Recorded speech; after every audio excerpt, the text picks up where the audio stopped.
नमस्कार दोस्तों, स्वागत है आप सभी का मेरे YouTube चैनल पर। मैं हूं आपका दोस्त राजन सरोड़िया। देखिए दोस्तों, आज के इस वीडियो में हम पढ़ने वाले हैं सामान्य हिंदी के अति महत्वपूर्ण 10 प्रश्न। ठीक है। और दोस्तों, सामान्य हिंदी की ये 7वीं क्लास है। ठीक है। इससे पहले वाली क्लास में दोस्तों मैंने एक क्लास में आपको 20-20 प्रश्न दिया हूं। ठीक है। लेकिन आज के इस क्लास में दोस्तों मैंने टोटल 10 प्रश्न इंक्लूड किया हूं। ठीक है। लेकिन पूरे कॉन्सेप्ट के साथ पढ़ेंगे और आने वाले जितने भी एग्जाम हैं जो मध्य प्रदेश में होंगे, जिनमें सामान्य हिंदी आएगी, चाहे पटवारी हो, चाहे वन रक्षक हो, चाहे क्षेत्र रक्षक हो, चाहे जेल प्रहरी हो, चाहे ग्रुप 2 हो, चाहे सब ग्रुप 4 हो। ठीक है। जितने भी एग्जाम दोस्तों सामान्य हिंदी आएगा, सभी में ये प्रश्न अति महत्वपूर्ण है। लेकिन हम प्रश्नों को सॉल्व करेंगे दोस्तों पूरे कॉन्सेप्ट के साथ। ठीक है। तो चलिए शुरुआत करते हैं क्वेश्चन नंबर 1 से। क्वेश्चन नंबर 1 है, भारतीय संविधान द्वारा खालिस्तान भाषाओं को मान्यता प्रदान की गई है। ऑप्शन में लिखा हुआ है 24, 18, 23, 25। ठीक है। तो ये क्वेश्चन जो है दोस्तों ये गलत था। ठीक है। नीचे लिखा हुआ देखिए, for this question discrepancy is found in question answer. ठीक है। मतलब दोस्तों क्वेश्चन गलत था। ठीक है। इसलिए क्या हुआ है, ये क्वेश्चन को उसने हटा दिया था। ठीक है। क्योंकि जो भारतीय संविधान है दोस्तों, इसमें 22 भाषाओं को मान्यता प्रदान की गई है। ठीक है। 22 ऑप्शन में था ही नहीं। ठीक है। तो याद रखना, भारतीय संविधान द्वारा 22 भाषाओं को मान्यता प्रदान की गई है। अच्छा, अब ये 22 भाषाएं कौन कौन सी है देखिए। भारतीय संविधान की 8वीं अनुसूची है दोस्तों, उसमें 22 भाषाएं हैं। ठीक है। प्रारंभ में क्या हुआ दोस्तों, 14 भाषाएं थी। ठीक है। कितनी भाषाएं थी? 14 भाषाएं थी। कौन कौन सी?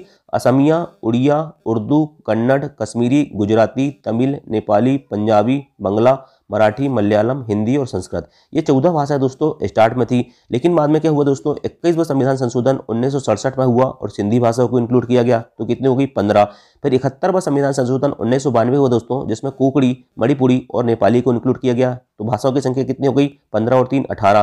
फिर 92वां संविधान संशोधन 2003 में हुआ दोस्तों, जिसमें बोडो, डोगरी, मैथिली और संथाली को जोड़ा गया। इस प्रकार से भाषाओं की कुल संख्या कितनी हो गई? 22। ठीक है। याद रखना, भारतीय संविधान की 8वीं अनुसूची में टोटल 22 भाषाएं हैं। अच्छा, कुछ इंपॉर्टेंट फैक्ट है दोस्तों, याद रखना। भारत की राजभाषा क्या है? तो हिंदी है। हिंदी को कौन सी लिपि में लिखा जाता है? देवनागरी लिपि में लिखा जाता है। हिंदी किस भाषा परिवार की भाषा है? तो याद रखना, भारोपीय भाषा परिवार की भाषा होती है हिंदी।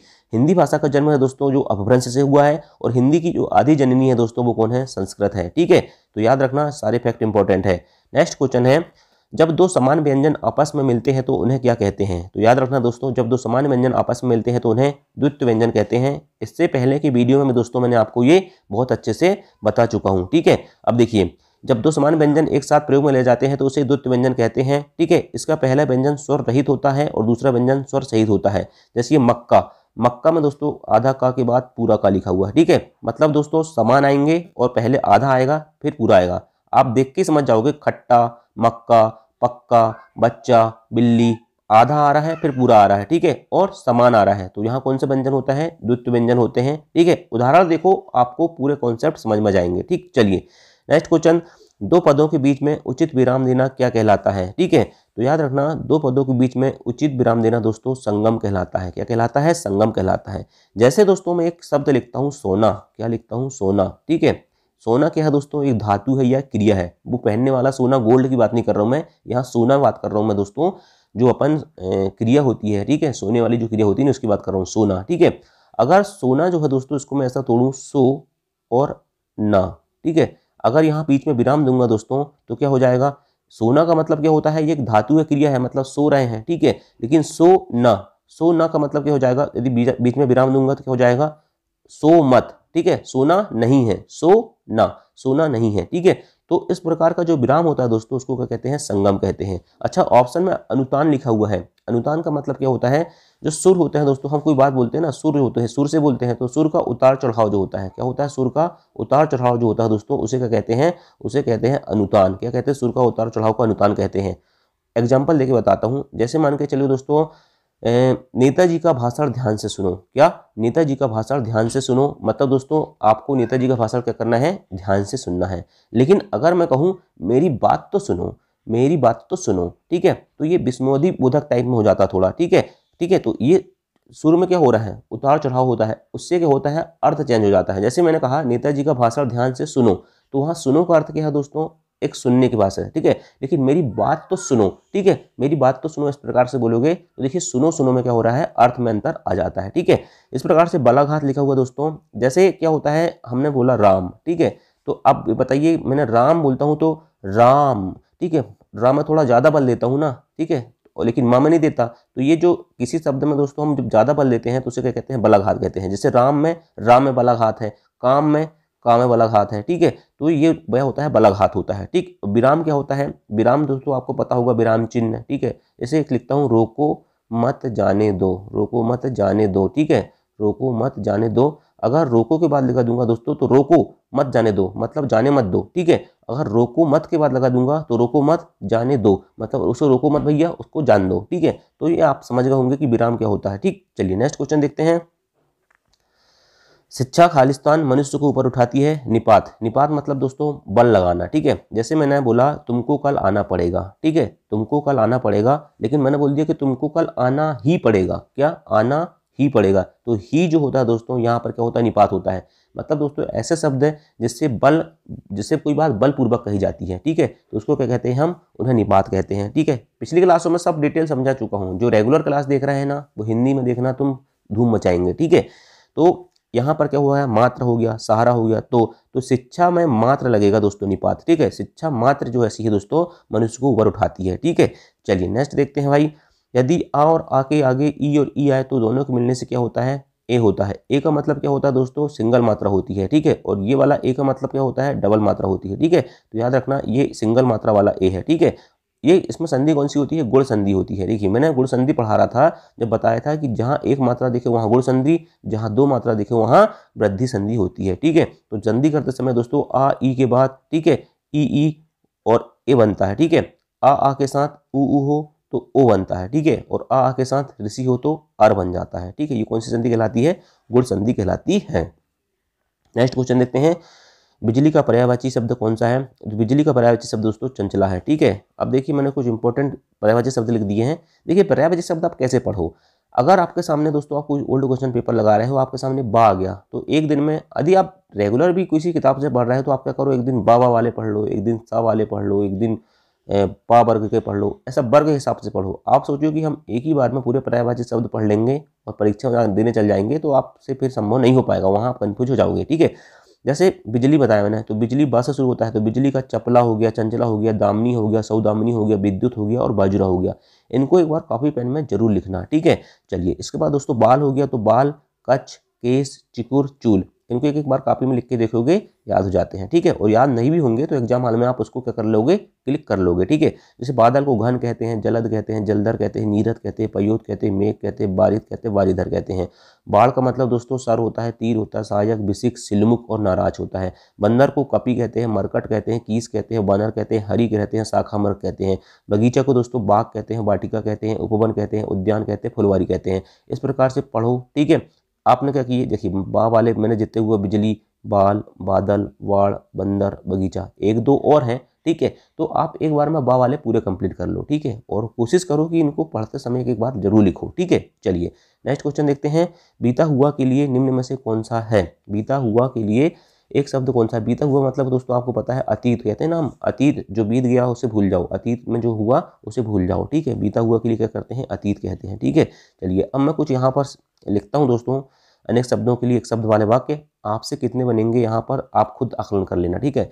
किसी बात पर बार बार जोर देना क्या कहलाता है, ठीक है। किसी पात्र आदि के अंदर का स्थान जिसमें कोई चीज़ आ सके उसे क्या कहते हैं। देश में विदेश से माल आने की प्रक्रिया को क्या कहते हैं।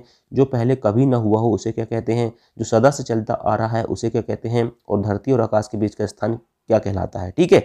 तो चलिए अब मैं बता देता हूँ भाई। देखिए किसी बात पर जो बार बार जोर देना उसको कहते हैं आग्रह, ठीक है। आग्रह करते हैं ना हम, किसी बात पर बार बार जोर देके क्या करते हैं, आग्रह करते हैं, ठीक है। किसी पात्र आदि के अंदर का स्थान जिसमें कोई चीज आ सके उसे क्या कहते हैं भाई, उसे कहते हैं आयतन, कहते हैं ना आयतन। अंदर की चीज क्या होती है, आयतन। क्षेत्रफल सब पढ़े हो, ठीक है, आयतन होता है। देश में विदेश से माल आने की प्रक्रिया क्या होती है भाई, देश में विदेश से आ रहा है तो आयात, और देश से विदेश जा रहा है तो निर्यात, ठीक है।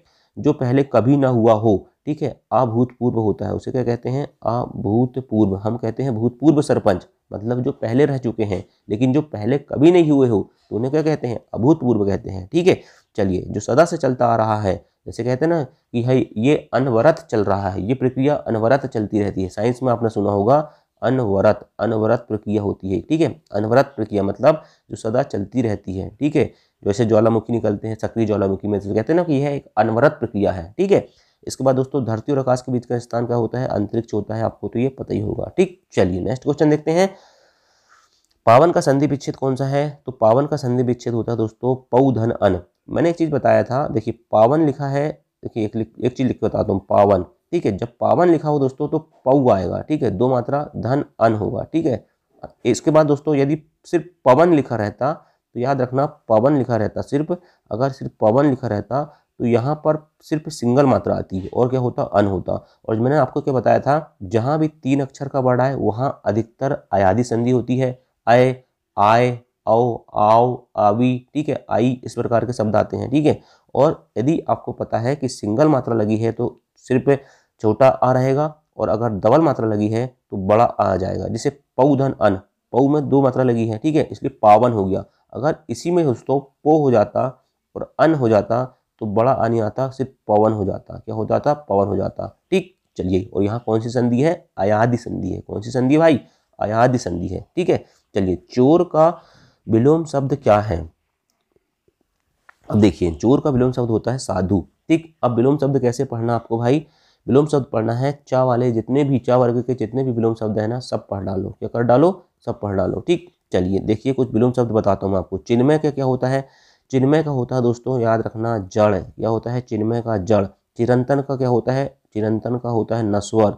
जल का क्या होता है, जल का होता है थल। जल का क्या होता है, थल, ठीक है। इसके बाद दोस्तों नेक्स्ट है, जागरण का क्या होता है, मरण। जागरण का क्या होता है, मरण या निद्रा भी होती है, ठीक है, जागरण का मरण या निद्रा भी होता है। जड़ का क्या होता है, जड़ का होता है चेतन। जड़ का क्या होता है, चेतन। जड़ का क्या होता है, चेतन। इसके बाद दोस्तों चतुर, चतुर का क्या होता है, चतुर का हो जाता है मूढ़। क्या हो जाता है, मूढ़, मूढ़, ठीक है, चतुर का मूढ़। ज्वार का भाटा, ज्वार भाटा कहते हैं ना, ज्वार का भाटा होता है, ठीक है। जागृत का सुसुप्त होता है, बहुत इंपॉर्टेंट है, जागृत का सुसुप्त, ठीक है, सुसुप्त जागृत का होता है। जंगम का स्थावर होता है, जंगम का क्या होता है, स्थावर। और झोपड़ी का क्या हो जाएगा, झोपड़ी का हो जाएगा महल। क्या हो जाएगा, झोपड़ी का महल। ठीक, चलिए नेक्स्ट देखते भाई, अध उपसर्ग से बना शब्द कौन सा है? तो देखिए अर्थ, ठीक है, ये तो हो ही नहीं सकता, अर्धांगिनी भी नहीं हो सकता और अर्घ भी नहीं हो सकता। अध जला, क्या, अध जला में क्या है, उपसर्ग। उपसर्ग शब्दों के प्रारंभ में लगते हैं, आरंभ में लगते हैं, आदि में लगते हैं, शुरू में लगते हैं, कुछ भी बोले उपसर्ग होता है, ठीक है। चलिए अब देखिए मैं आपको कुछ बताता हूँ। अध, पहली चीज तो याद रखना दोस्तों, अध हिंदी का उपसर्ग होता है। संस्कृत के उपसर्ग, हिंदी के उपसर्ग, अरबी फारसी के उपसर्ग, अंग्रेजी के उपसर्ग अलग होते हैं, ठीक है। तो अध से अधपका बनता है, अधमरा बनता है, ठीक है। अत्यधिक में कौन सा उपसर्ग है? तो याद रखना, अत्यधिक में अति उपसर्ग है। अति धन अधिक, अति धन अधिक क्या होता है, अत्यधिक। तो याद रखना, अत्यधिक में कौन सा उपसर्ग हो जाएगा, अति उपसर्ग हो जाएगा। अच्छा, इसके बाद उद्गम लिखा हुआ है, इस उद्गम में याद रखना हमेशा, उद्गम में उत उपसर्ग होता है। कौन सा उपसर्ग होता है, उत उपसर्ग होता है। इसके बाद लिखा हुआ है दुराचार, दुराचार में याद रखना दुर उपसर्ग है। कौन सा उपसर्ग है, दुर उपसर्ग है, ठीक है, दुर्धन आचार। दुष्कर्म में कौन सा उपसर्ग है? तो याद रखना, दुष्कर्म में दुस उपसर्ग है। कौन सा उपसर्ग है, दुस उपसर्ग है। प्रत्यक्ष में कौन सा उपसर्ग है? तो याद रखना प्रति उपसर्ग है। प्रत्यक्ष में क्या उपसर्ग है, प्रति उपसर्ग है, ठीक है। जैसे प्रत्येक में प्रतिधन एक होता है, ठीक है। तो याद रखना दोस्तों, ये हो गए हिंदी के इंपॉर्टेंट क्वेश्चन, ठीक है। वीडियो ज़्यादा बड़े नहीं होंगे, ठीक है, इसलिए मैं आपको 10 प्रश्न दिया हूँ, ठीक। अभी 10 प्रश्न आपको फिर नेक्स्ट क्लास में और दूंगा, और ये अनवरत चलता रहेगा, ठीक। 4 महीने तक यदि आप डेली 10-10 प्रश्न भी पढ़ोगे ना, मात्र 10-10 मिनट की वीडियो में, तो आप हिंदी के सम्राट बन जाओगे, ठीक है, हिंदी के सम्राट बन जाओगे, इतना मैं आपको गारंटी के साथ कह रहा हूँ, ठीक। चलिए दोस्तों, क्लास पसंद आई होगी तो लाइक जरूर करना, ठीक है। थैंक यू, जय हिंद, जय भारत।